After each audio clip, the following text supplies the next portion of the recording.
a slight addition to my now 5-part Islam 101.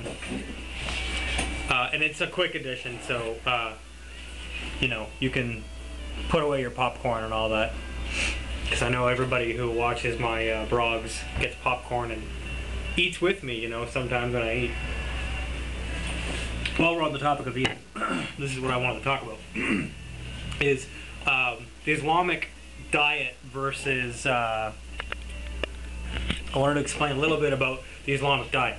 So, you might hear words like halal, kosher, haram thrown around, and I didn't cover this in any of the first ones, first 4 parts, so, and it doesn't take too long to cover, but okay, so halal, the reason that your Muslim friends won't come over and eat your ham dinner with you, or your turkey or your beef dinner with you, is because they have to abide by a halal diet.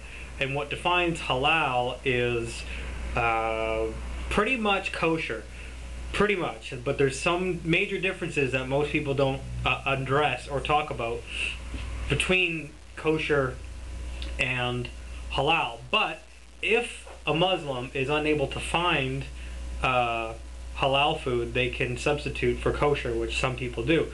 A lot of people who are having issues with this usually will just get like a fish burger if they're out, or stick to the vegetarian meal, which I do pretty much all the time, because, you know, for different reasons, but regardless.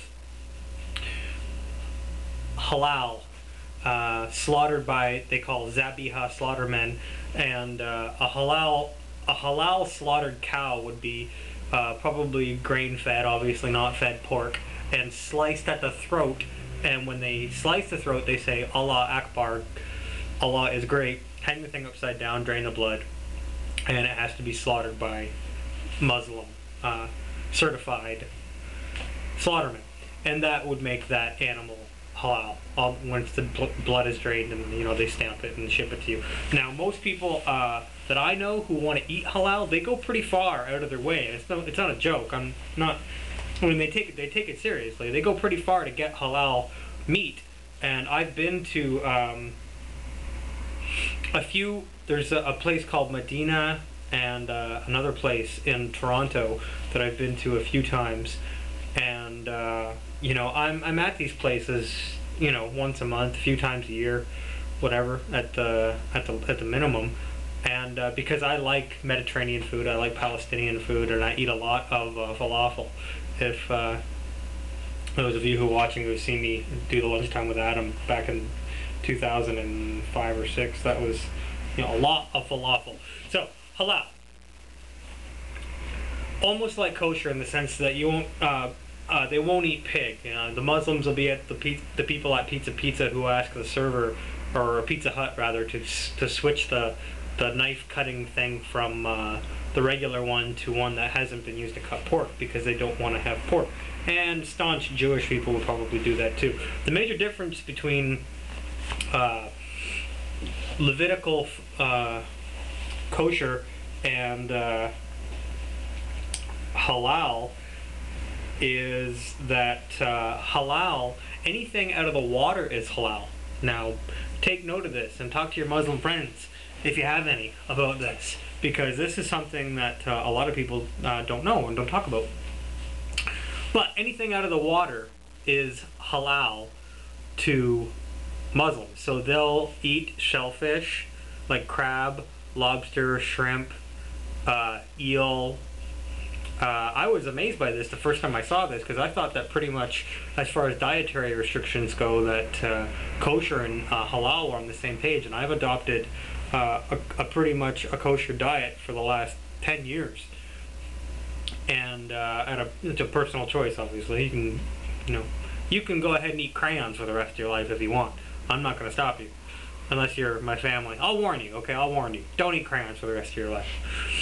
But anyway, side topic. So, I was out for dinner once, and a friend of mine who's a Muslim ordered a salad with shrimp all over it, and I haven't eaten shrimp in 10 years, and when I was growing up I used to love it. So I'm looking at it, I'm like, why I thought everything was the same. So that's how the topic came up. So Muslims will go to Red Lobster. So and anything out of the water doesn't have to be slaughtered by a Zabiha slaughterman because there's no blood. So as far as things that need to be slaughtered properly and by the slaughtermen, that's like calves, goats, donkeys and camels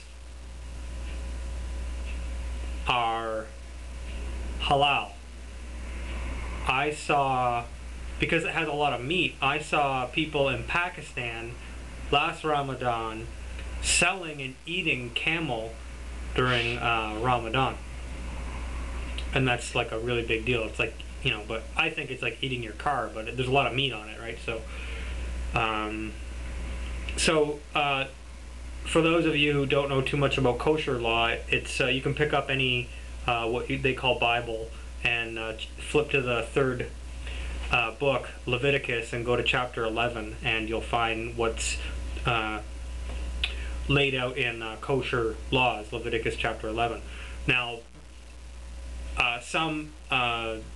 there's stricter sects of Judaism and more liberal sects of Judaism. So some will say that, you know, you could go to Burger King right now if you eating kosher and get a 100% pure beef burger because it's defined as food in Leviticus chapter 11. So cow is okay.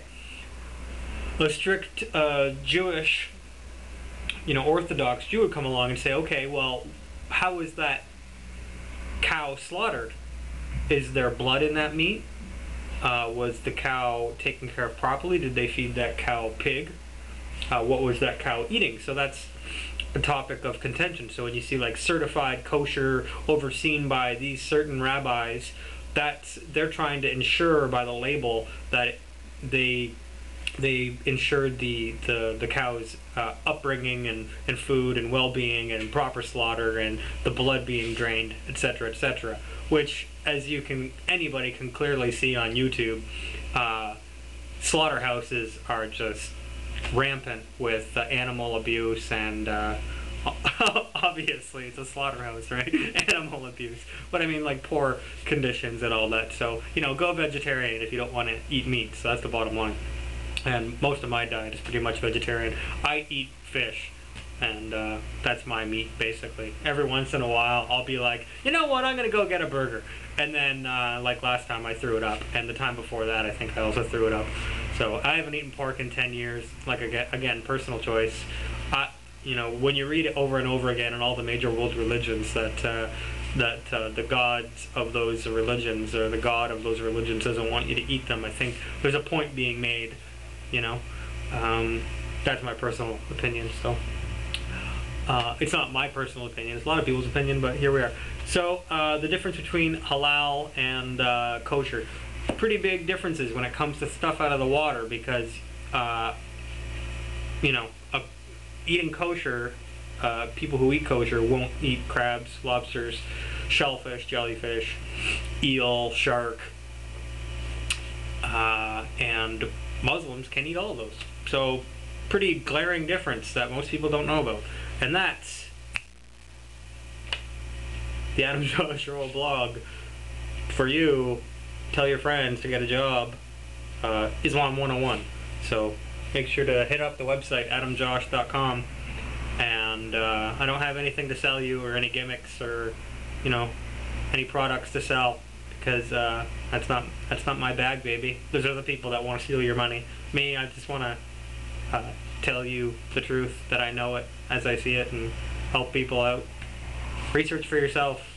You know, there's lots of people who want to scam your money from you, and I'm not one of them. So keep your money in your wallet. You know, go buy your mom something nice. You know, go tell your sister you love her. Give a homeless person some money. Give your kids some money. Go buy some gold and some silver, and you know, I don't know. Take care, everybody.